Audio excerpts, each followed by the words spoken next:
पौड़ी 19वीं। असंख नाव असंख थाव, अगम अगम असंख लो, असंख कह सिर पार होए। अखरी नाम अखरी सालाह, अखरी ज्ञान गीत गुण गाह। अखरी लिखण बोलण बाण, अखरां सिर संजोग वखाण। जिन एह लिखे तिस सिर नाही, जिव फुरमाए तिव तिव पाहे। जेता कीता तेता नाओ, विण नावे नाही को थाओ। कुदरत कवण कहा विचार, वार्या न जावा एक बार। जो तुद भावै साई पलीकार, तू सदा सलामत निरंकार। सरलार्थ। गुरु साहब ने 17वीं और 18वीं पौड़ी में संसार में नजर आते अनेक पुण्य और पाप करने वालों का वर्णन किया है। 19वीं पौड़ी में आप इशारा करते हैं कि बात इस धरती के अनंत जीवों तक ही सीमित नहीं है। परमात्मा की रचना अगम और अथाह है, इसका हिसाब लगा सकना असंभव है। आप कहते हैं, हे प्रभु, संसार में असंख्य नाम हैं और असंख्य स्थान हैं।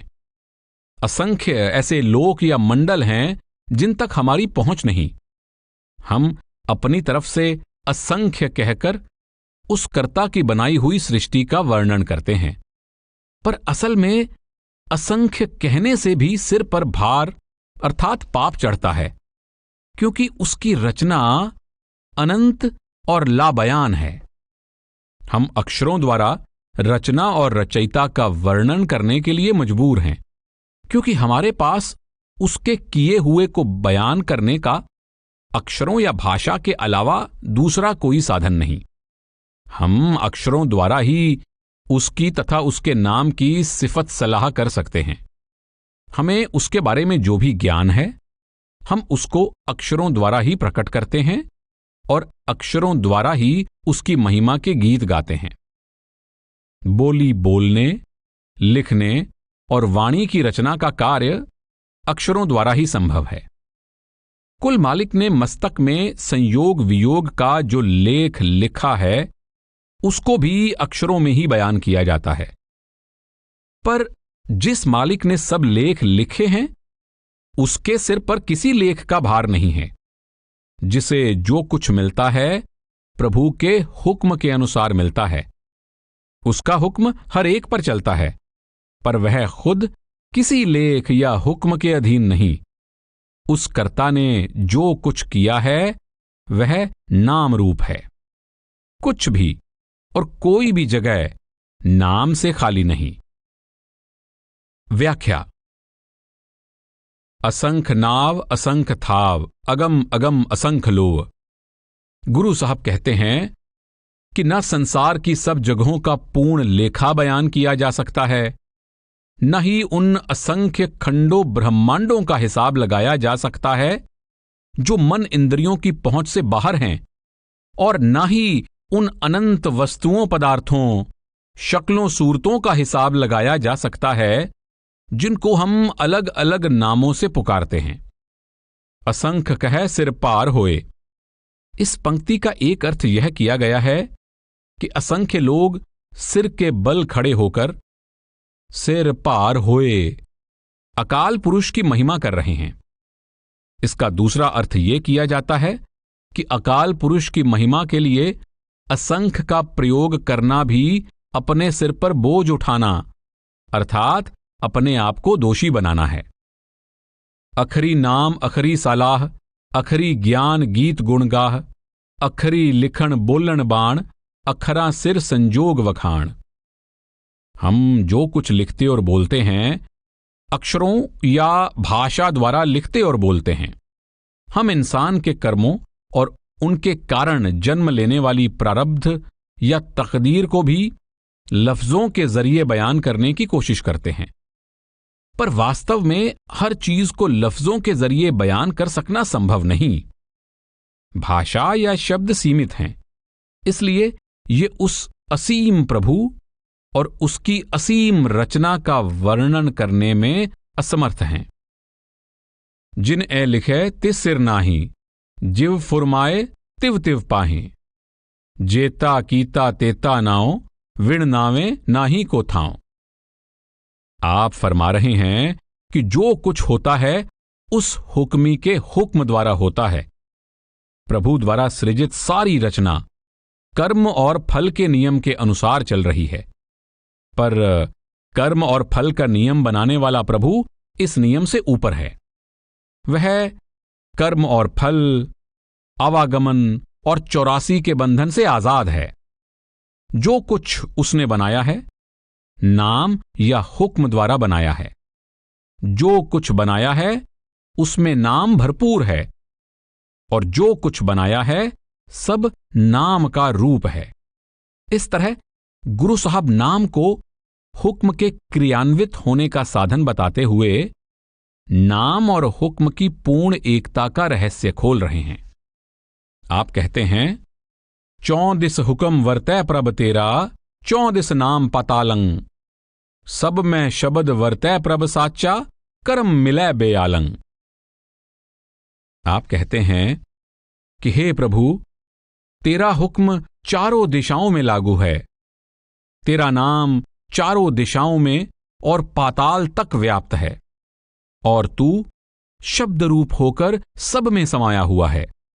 प्रत्यक्ष है कि आप परमेश्वर, हुक्म, नाम और शब्द चारों को सर्वव्यापक कह रहे हैं। इसलिए प्रभु नाम, शब्द और हुक्म को कर्ता धर्ता, सर्वव्यापक, सर्वशक्तिमान, सर्वज्ञाता और मुक्तिदाता कहने में कोई आत्मविरोध नहीं है। भाई वीर सिंह जी के अनुसार व्याख्या। भाई वीर सिंह जी ने अखरी नाम अखरी सलाह को जेता कीता तेता नाओ, विण नावे नाही को थाओ से जोड़ा है। आप कहते हैं, चौथी पंक्ति अखरी नाम से विषय कुछ बदलता महसूस होता है, परंतु वह पहले बयान किए गए पद कह की ही व्याख्या है। कहना अक्षरों द्वारा होता है। अखरी लिखण बोलन बाण, अर्थात लिखने और बोलने में जो आता है वह अक्षर ही है, और वाणी अक्षरों द्वारा ही लिखी और बोली जाती है। इन अक्षरों द्वारा परमात्मा के नाम का उच्चारण और सिमरन किया जाता है। इन अक्षरों द्वारा ही साईं की सिफत सलाह लिखकर या बोलकर करते हैं। कीर्तन का गायन, ज्ञान का कथन और गुणों की व्याख्या अक्षरों द्वारा ही होती है।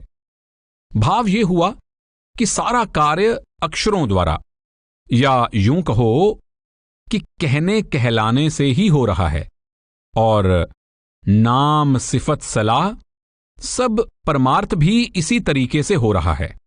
यहां तक कि जीवों के सिर जो प्रारब्ध रूपी लेख लिखे हैं उनकी व्याख्या और वर्णन भी अक्षरों द्वारा ही होता है। पर ये संयोग जिसने लिखे हैं उसके सिर पर कोई लेख नहीं, वह स्वतंत्र, स्वच्छंद और अलेप है।